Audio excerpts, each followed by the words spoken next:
সর্বোচ্চ নেত্রী মমতা বন্দ্যোপাধ্যায়ের অধীনে কর্মী হিসেবে কাজ করি।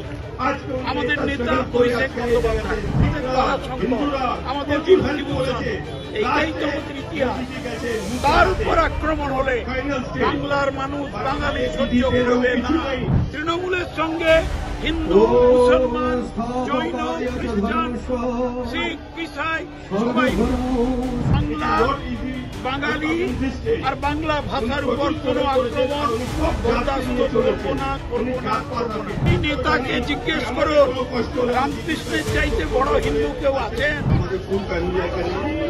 দিদিকে মমতা ব্যানার্জিকে আমরা ও টাইমে দেখেছি যখন আমরা আমরা ঐক্যবদ্ধ বাংলা করতাম, তখন আমরা সবাই আমাদের সর্বোচ্চ নেত্রী মমতা বন্দ্যোপাধ্যায়ের অধীনে কর্মী হিসেবে কাজ করি।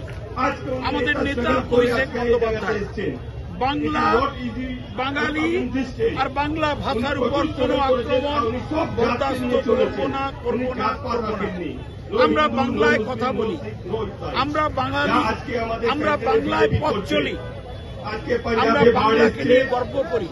আমাদের রবীন্দ্রনাথ, নজরুল, দ্বিজেন্দ্রলাল রায়, আমাদের অতুল প্রসাদ, আমাদের রজনীকান্ত, আমাদের মাইকেল, আমাদের বিদ্যাসাগর, আমাদের রামমোহন রায়, আমাদের তারাশঙ্কর, আমাদের বিভূতিভূষণ, এইটাই জগতের ইতিহাস। তার উপর আক্রমণ হলে বাংলার মানুষ বাঙালি সহ্য করবে না।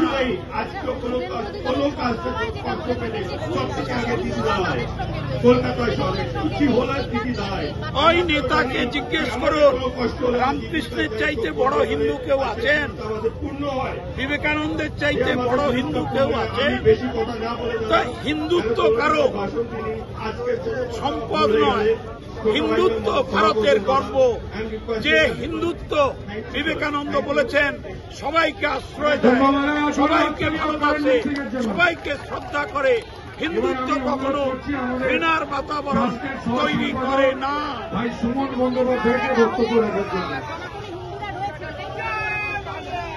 তৃণমূলের সঙ্গে হিন্দু, মুসলমান, জৈন, খ্রিস্টান, শিখ, ইসাই সবাই।